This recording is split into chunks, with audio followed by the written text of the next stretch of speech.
If that's your mentality to leave the game before it leaves you, you didn't go out there and you didn't play a hell of a game. It could be working the opposite way. I was rooting for you. I was rooting for you to win. I remember my last basketball game. You gotta leave the game before it leaves you. Communication was a big thing. Maybe I didn't give it my all. Right. Ecclesiastes. You don't know who depends on you Exclusively. beyond the game. We got a jet. We gotta go to Texas. I said, I was rooting for you. I was rooting for you to win. And he said, you win some, you lose some, eh? But I played a hell of a game. I left it all out on the field. And I was like, rematch? He said, ball game. I know. And he said, you got to leave the game before it leaves you. To me, that sounds like you're just making up excuses for yourself because you just didn't play a hell of a game, actually. You didn't. You left a lot on the field. So, yeah, that just stuck with me. And I was just like, okay, like, leave the game before it leaves you. That's saying immediately that you were not going to win. You didn't get in it to win it.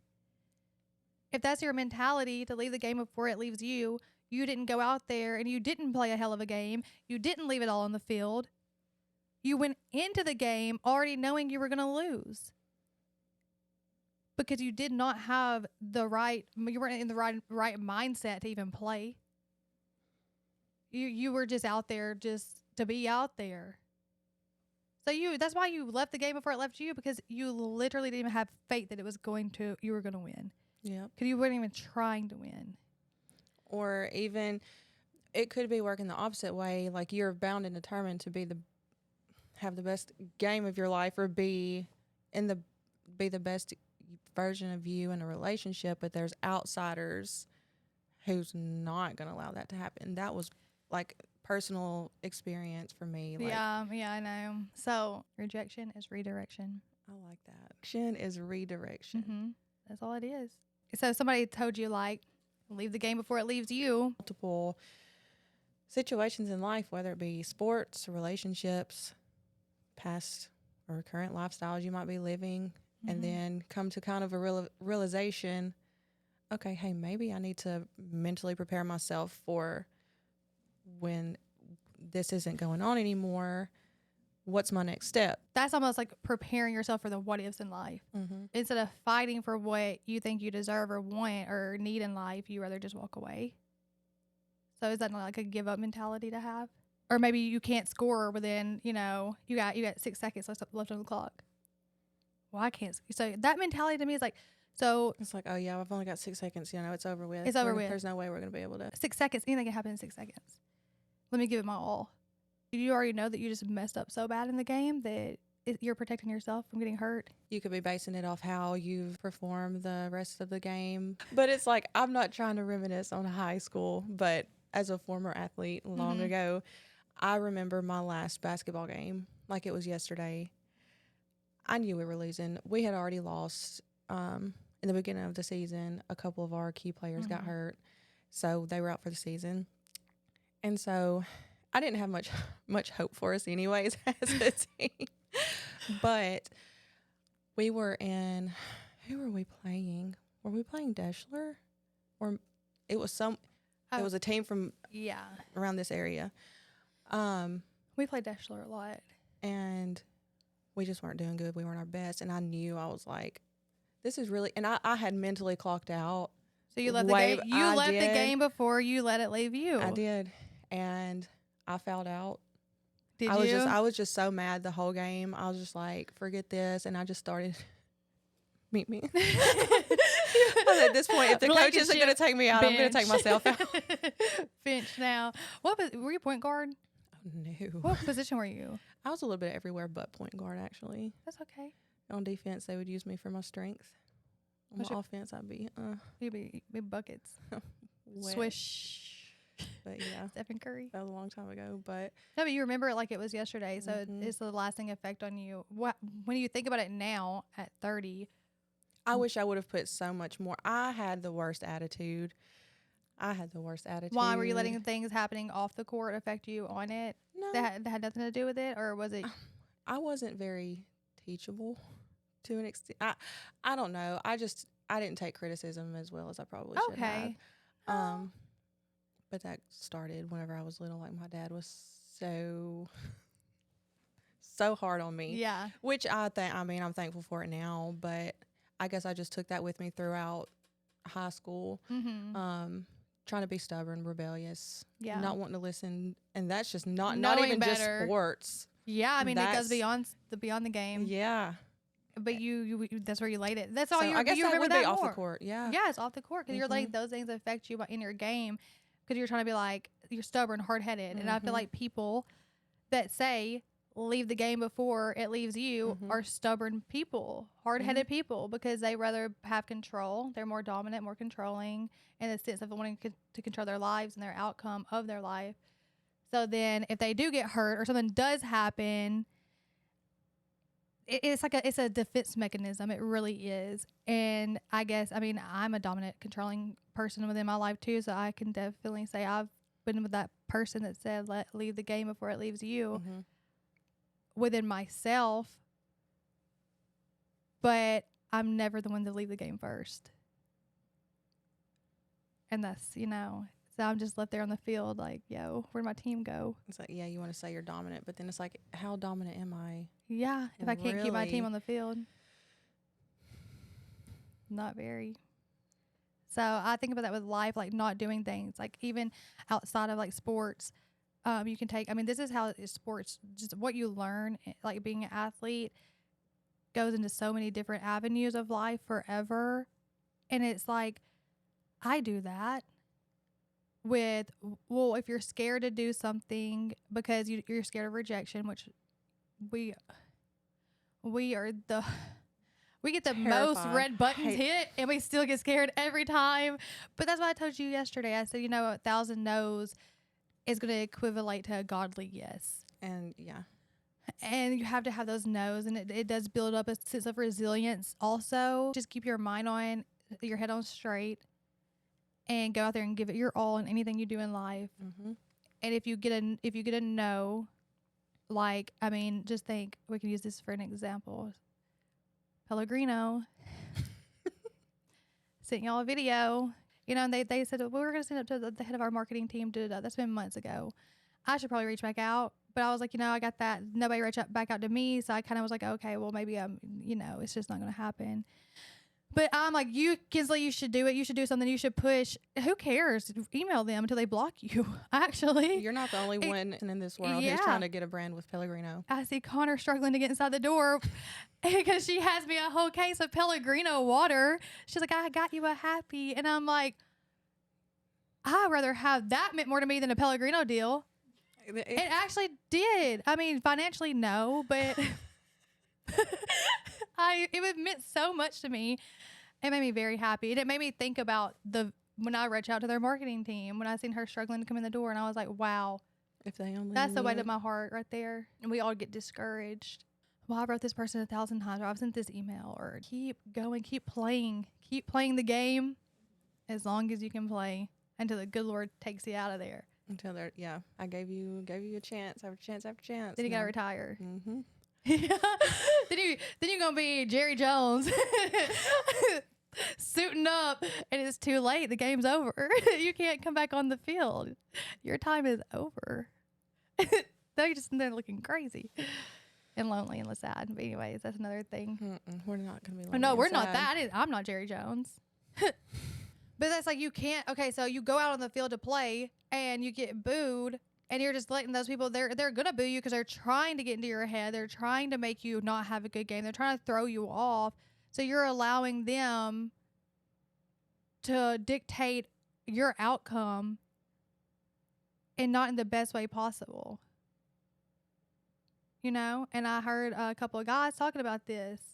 They said, don't boo me when I get out there, And he said, they're going to boo you just to try to get in your head. Don't let them get in your head.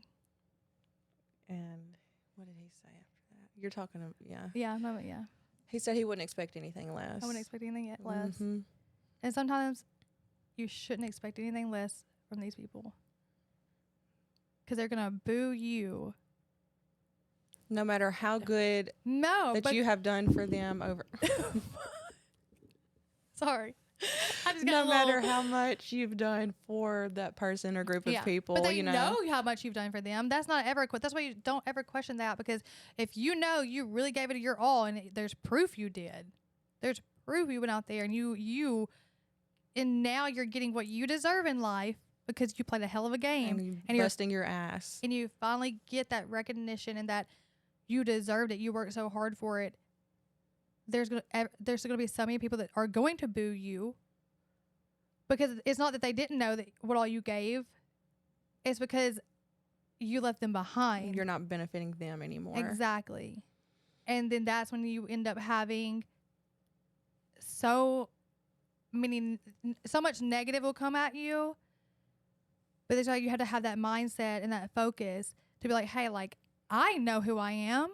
And I I know see what what's I've waiting done. on me. I see what's to come, and it's going to be a hell of a lot better than. Yeah, and it's not that you did anything wrong. It's just that you stayed on the path that was meant for you. You showed up every day. You put your heart and soul into it. And you are now just being directed onto the path that you deserve because you worked for that. And that's what and everybody else is like, oh my God, like, who do they think they are? Who does he think he is? Like, oh, yeah, we built him or built her or built them. They wouldn't be them because of us. Yeah, and it's like, well, no, they wouldn't be them if they didn't show up every day and give it their all with their heart and soul, pour everything they have into that. And now they're literally they're reaping the rewards of what they sowed in the most positive light. I don't think I've ever heard anybody say you're going to reap what you sow in a positive way. You always That's hear, a good point. yeah, you're going to reap what you sow. And it's like, well, I'd be sowing the heck out of some good, like, I've never heard it in a positive light where it's like, so you're going to reap what you sow. Yeah. And I hope so. Yeah. I hope so, because good things are happening for you. Better things are happening for you. Because you deserve that. You worked for that. And then there's people that's like, they know you're going to get what you deserve. Because they're the ones that they leave the game before it leaves them. Mm-hmm. So what do you expect? What do you expect? So there's nothing wrong with moving up in life. It's just within yourself. I was listening to Shannon Sharp and Deion Sanders. And Deion Sanders, he literally said about, like, what was that song about money? Like, it must be the money, Yeah. Deion Sanders like, it must be the money. He's like, because it's not me. I'm not the one that changed because I got money. Y'all changed because I got money. Mm-hmm. The money changed y'all. It didn't change me. So it must be the money. And it's like, to me, sometimes it's like, people are like, you think you're better than everybody. Oh, did somebody said that to me last weekend. They're like, I don't know, you think you're better than everybody. You're stuck up. You're this, like, You're ruining the vibe. I'm ruining the vibe. And I was like, you ruined the vibe. It must be you're the problem, not me. Because you're the only one saying that. Everybody else is like, no, you're saying that because you're not getting what you want, and what you want is not on this path over here. I'm telling you that. So, yeah, if you think I'm stuck up or I'm this or I'm that, you're projecting. You're projecting so hard, and it takes a long time to realize that. Like, I've grew up being told that I think I'm better than everybody, that I'm stuck up. And a lot of times it was by people that I just was not doing what they wanted me to do, and I didn't just agree with what they were doing. So it's like, you think I'm stuck up, you think I'm better because I don't want to snort coke. Okay, then yeah, I am. bad. I'm sorry. Then yeah, I guess I do think I'm better. Like, it'll be the people that want you to do.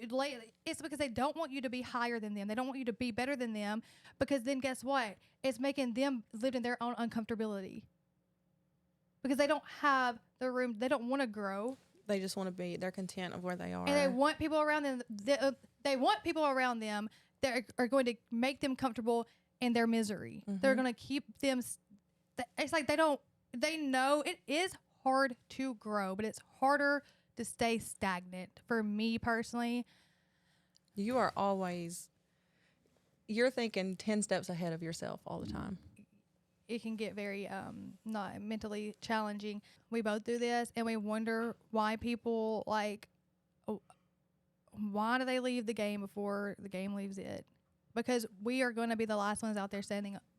We're going to be the ones out there that's going to put our heart and soul into it, because I'm not going to step onto that field. I'm not going to step onto that court. I'm not going to step into anything if I am not there to win. I'm not going to do it. I'm not going to do something if I'm not there to win. But I tend to recruit people on my team You know your intentions. that are expecting me to carry the whole team. Yeah. And then want to take credit. Yeah. And then when you decide, like, yo, my back hurts from carrying the team, I don't think I want y'all on my team anymore. Trade them all. Then they're like, lay down and cry about it. Yeah. That's the thing. Like, if you know you're going to show up every day and you're going to win, and you're showing up to win, and we're all going to lose. We all do. You do win some and you do lose some. The games you lose are to teach you something, right? They're to teach you how to be better, how to win the next one. What can I do differently? Yes. For the next, yeah. What did I do? During this game? At the end, you're going in the locker room, and you're just getting it handed to you, and you're mad, or rebellious. Like, you're like, okay, whatever. Like, yeah. Instead of being like, yo, no, like, you're right. I knew that. I knew that I slipped up. I knew I slipped. I wish I could go back and change. But it taught you that. That was a game. That game, your last game that you ever played. And you just don't play the rest of your games like that. I mean, I'm still guilty of doing that sometimes too. Mm-hmm. I've gotten better.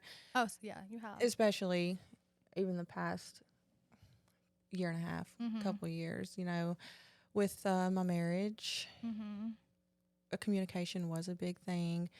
And I did have to teach myself, Olivia, you're not being perfect either. And it was hard for me to apologize whenever ultimately sometimes I was the one that needed to apologize. Yeah. But that's something else I can look back on and be like, okay, yeah, I could have done such and such differently. But then again, that's almost like one of those brainwashing things where you're just like, oh, well, if I would have done this and this wouldn't have happened.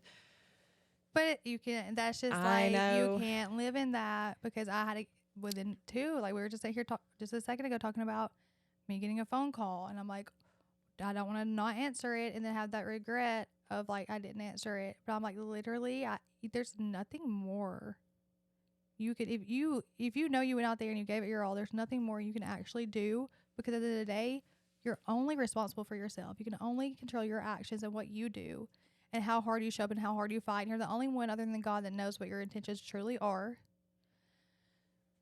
And then that's what you have to be responsible for within yourself. And once you come to, once you can be like, hey, yo, like, maybe I didn't give it my all. Maybe I could have done something differently. But you tried. You did. But if you stay there in that lull of like, I should have done this differently, you're going to keep repeating the same patterns over and over, because you're sitting in that, you're using it as a crutch. You're sitting in your own misery. And instead of being like, hey, yo, like, yeah, I did this and I will not do that again. I will take that and be like, okay, now I had that experience in that relationship and it was not good. I see where the relationship got me. It did not end well. So now I know my future relationship, like, that's something that I will not do and I will not tolerate. I'm not saying that you regret it. I know, because ultimately it happened. There's no, I mean, you can't, why are you going to regret something? Right. Ecclesiastes. Everything's temporary anyways. Just be a better you tomorrow. Sorry. You're playing pussies again. Yeah, that's not happened in a long time. But yeah, I think they just like continue to show up every day, and practice matters. Practice every day. A day you don't want to get up. You don't want to. You look in the mirror, and you're like, "Yo, what happened to me last night?" Like, and you're like, I just don't. It's hard. It is so hard sometimes. It's like get in the shower and get up and leave the house. But every day you do that, you just show up. You're just showing up. Then that's an opportunity for greatness right there. Yeah, it's just showing up. Because sometimes you have people who depend on you to just show up. You do. Your kids. I'm like, who's depending on me to show up? You don't know who depends on you. There can be people that depend on you that you have no idea. Do you know how much you're there for me? Oh, don't make me cry. I'm I'm sorry, already I'm not going to. emotional. No, we're not going to talk about it. Yeah. Yikes. Nope, it's okay. You're there for me. It's a thing. But that shows you right there. That takes me back to what I was thinking about earlier that, flew south. When you know you're gonna show up and you're gonna put your all into it and you're there to win, and you have those teammates that you know come into your life, and as it goes back to also Lillian, she said, build your own damn table. Build your own table. Don't worry about getting a seat at somebody else's table. Build a table, and then the seats around that table will get filled up with the right people. The people that you can invite. Yes. So this pick those winning teammates. You want your fantasy football team, right? And that could be with 2 chairs. It could be with 20 chairs. Yeah. You know? I mean, less is more over here. Yeah. Drake the said, older you get. Drake said my circle's so small it's a period. He said that. He did. He said, don't come into my studio with that fake. Oh, yeah. Oh, yeah, he did, didn't he? Keep it 8 more than 92 with me. With me. Anyway, I haven't talked about Drake in a long time. But yeah, you show up. I know no matter what. It actually surprised me the first time it happened that I noticed it, because I used to, if I was going through something in life, I would be like, you don't want to, you know, everybody can relate to this. When you're at work, per se, and you know you can't leave, and you get that text message, it's like, hey, we need to talk. Or something or you find out you just got cheated on last night, and you're like, yeah, I gotta get out of here. My great grandfather died last week. I gotta go. He died. Yeah, my mom just called, and my great uncle, twice removed, passed away. I need to leave right now, because you be like your stomach's just sinking. And you gotta get out. Mm-hmm. You gotta go. I just remember that happening, and I felt like stuck. I'm like, I cannot handle that. I don't want to do anything. I just want to go home. I just want to be at home. I want to sulk in my misery, and not show up for things. That's when I was not showing up. Obviously, if I say now, showing up for me is I put a big emphasis on it, because there was one point I did not show up for a lot of things in life that mattered. I didn't show up. So now I'm trying to overcompensate for all that. Yeah. One day you were having such a bad day, and I'm like, okay, well, maybe she just doesn't want to film today. And it's fine. We all have days where maybe we don't want to film, and maybe we have came in here on days. I've had days where I did not want to film, and I told myself, I don't care. Who cares if you don't want to film? Show up. I don't care if you just look at the camera. You're going to show up though. And I never would do that before. So you were having a bad day, and I was like, oh yeah, she might cancel. And you did it, and you never have. No matter what's going on in your life, you show up every single time. And that's so rare to have someone that is like that, because I know who I used to be, and I know that I would not show up. I've not showed up for baby showers. I've not shown up for big events in people's life, and some were out of my control. Mm-hmm. But that's getting a winning teammate right there. That's sitting at the table with someone that you know is not coming empty-handed. They're going to at least bring their fork and spoon. They might bring some Pellegrino. They might bring, a loaf of bread. But hey, that's fine. We can get full of bread, 10 loaves and some fish. Go ahead. Bring me also. A case of water and some toilet paper. Heck yeah. I'll show up every day with a case of water and some toilet paper. You can bet on me. But that was the biggest thing that I knew that I was aligned in life. I knew that I had finally allowed God to align me. And that goes back to discernment, which I talk about all the time. Mm-hmm. Also. That is hard to have discernment and want it, to actually want it, because I know I've always heard about it, but I didn't actually want God to remove those people from my life, because that was going to hurt.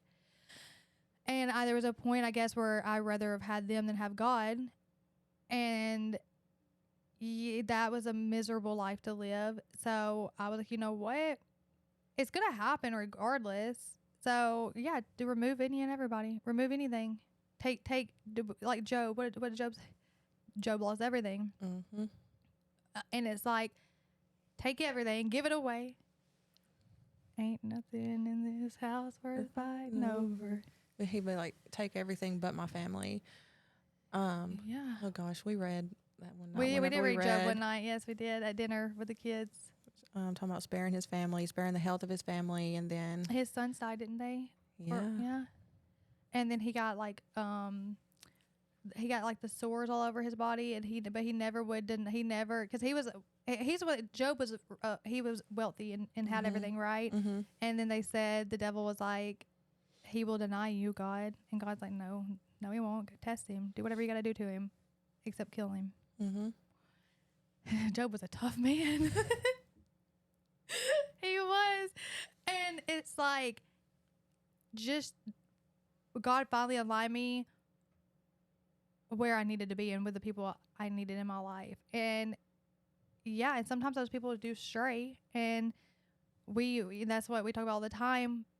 You know, we've been in each other's lives our whole lives. I had no idea the stuff you had going on. Not the slightest. I mean, I didn't talk about it. I didn't tell anybody about it. I remember so, you know, growing up together, and then like when we were younger, you know, getting through high school, of course, I was on one path, you were on another. And then our first time like hanging out after high school was Caroline's bachelorette trip in Nashville. Oh my God. That night, I'm telling you, that night, me and you were just like stuck together like glue. And that night, God was like, yeah, they're not ready. They're not ready. No, I'm going to have to separate them a little bit longer. And then like they did too much all too soon. They really showed their ass. Yes. Y'all go back to where you go back. I'll bring y'all back together in a few more years after y'all have gone through some more things. And I remember telling you, I remember being on the tour bus. It wasn't a tour. It wasn't a tour bus. It was what kind of bus is that? It was a party bus. A party bus. That I broke. AKA, yes. So I'm telling Olivia, I'm sorry, I'm laughing so hard. I'm telling Olivia, we were just like kind of catching up a little bit, and I don't even know why. I think you had asked me like who I was dating, because I had been divorced for a couple of years. I was like, yeah. I was like with this guy, and I told you his name, and you said, what? And I was like, you know him? Yeah, he played baseball with my brother. And you're like, he's my brother's age. I'm like, so that doesn't matter. Well, I'm realizing that it's now. Like, I know, but I mean, no, it doesn't matter. I mean, it doesn't matter. It's not 1999. What do you feel like in life that you sometimes want to give up on, but you keep showing up to play? I don't know, because I've been giving up. You be laying down. My co-star said today that sometimes or today would be best to lay in the bed. Yeah, but you're not laying in the bed. I'm not laying in the bed. We be looking at co-star a lot. It's weirdly accurate. Yeah. And we're not even big zodiac people. It's oddly weird. I guess maybe because it's so that I didn't mean to get off course like this. No. Because that's dependent on like literally when you were born, like the what time and place, everything. Yeah. So it's not like ChatGPT where you can talk to it about like your actual problems. You can't. It doesn't care. It's just going to tell you day to day. It's like, hey, this is what it's going to be. I'm sorry. It's so crazy though. I forgot I had downloaded that when I was living in Wisconsin. And I forgot all about it. And then we were going through my photos on Google Photos, and I had screenshotted my co-star like back in 2022. I was like, Olivia, let me read this to you. And then that's when I had went to that estate sale up in Tennessee. And I just grabbed some random stuff. Like I was doing my ex's vintage, and there was a stack of t-shirts of, football t-shirts, and I put them in a bag.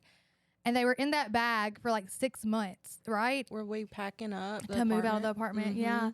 Oh, I forgot I went to this estate sale because it was in my Google Photos. And I looked at you and I was like, Olivia, you're going to not believe this. But like, you're going to believe it because you know me. But you're not going to believe what t-shirt I have. And I get to the bottom of the bag and I pull it out. And it's an MTSU shirt. Middle Tennessee State University. So I gave you that, and then fast forward to back in January. This story is crazy. I mean, it's not even. It is. I'm like, nobody's ever gonna believe me. So you were there, and we're just shopping, and I said, like, I was like, you know what? I was like, I think your brother's gonna get signed to the Houston Texans, and you're like, you think so? I'm like, well, yeah, it's Texas. Why wouldn't he? We love Texas, and I'm just going through. We do now.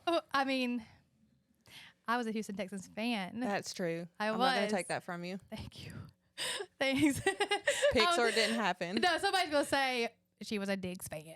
I'm like, whatever. Anyways. But I was like, I was going through the shirts, and then I promise you, I've never seen any Eagles gear here. I've never seen any Houston Texans gear here. Beside each other, there's a Philadelphia Eagles t-shirt, and there's a Houston Texans t-shirt. And I was like, I don't know, because at this point it was unknown where he was going to go. And I was like, I'm scared to get anything Eagles right now because, you know, we're on the fence. So I was like, so I'm going to hold off. And I said, no, I'm buying both of them because he's going to go to the Houston Texans. I have a feeling, I know. And I'm going to get the Eagles shirt also because he is an Eagle, you know. Technically still is an Eagle, technically was still an Eagle. But I was like, yeah, let's just get him. I was like, I got to get him. Regardless, I just have a feeling. You say you've never been to Texas. So like, let's plan a trip. Let's go to Texas. I want to take you. I want to take you to, I said, let's go to Whiskey River, or we can go to Billy Bob's, the largest honky tonk. And I was like, let's go. So we were actually planning a trip to Texas. And I was like, I got it. I got this. I got, my intuition is like super heightened right now. And I have a feeling. Yeah. So. You grab that Houston Texans shirt, and yes, I love that shirt. It's going to come in handy now. It is. It is. As of, what day was it? March 9th. March 9th. March 9th. Get out there and leave all you got on the field. We got to go. Yeah, we got to go. We got to jet. We got to go to Texas.